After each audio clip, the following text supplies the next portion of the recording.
Welcome back to the show where some random Norwegian guy on the internet teaches you how to fold baby clothes. Today we're gonna have a look at baby shorts.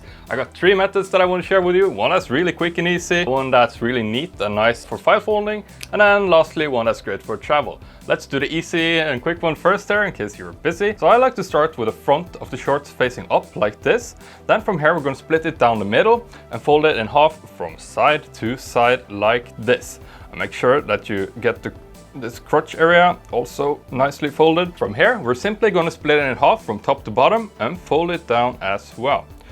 And there you go. This is the fastest and easiest way, but as you can see this isn't really neat or anything compared to some of the other methods, so let me show you the file folding method. We're going to start the same way with the shorts facing up like this.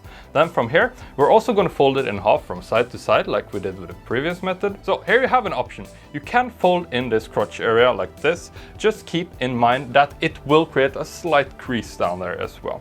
So let's just do it for the example's sake. And then from here, we're going to split the shorts into three parts here. I'm going to start from the top and I'm going to fold it down 1/3 of the way, like this.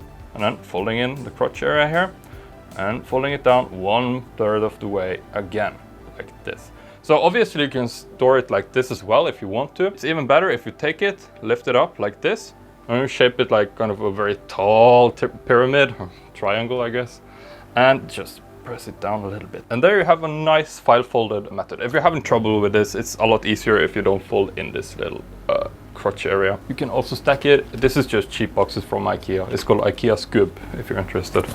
At least those pesky Swedes can do something right. Alright, so you could stack multiple ones next to each other and then put them in your dresser. So let me show you one last method. Like if you have, for example, a day bag or something, you know, maybe you want to keep a change of shorts with you, then you can do this. So again, we're going to start by placing the shorts with front facing up, splitting it down the middle and folding it in half from side to side like we did with the other methods. So now I'm going to turn it around so that I have the elastic band facing towards me. That is the waistband. And then I'm just going to start rolling it down. Now you don't need to do this really tightly, but little bit. So once we made it to the bottom, you can lift it up with one of your hands. Now you see the innermost layer of fabric here. I'm going to take that and I'm going to flip it inside out over the rest of the roll, like so. So this pretty much secures the entire roll in place. So now you can take this, you can store it like this as well if you want to. It will actually stand really nicely on its own. Also great to put in a bag or whatever you want to do. I have a bunch more of these methods over on organizing.tv/free. You can also download a free folding laundry cheat sheet there. And yeah, I'll help you save a bunch of space in your wardrobe. Next, we're gonna have a look at t-shirts, so get ready for that. If it's already finished, tap here, or maybe here, I never remember. All right, see you over there.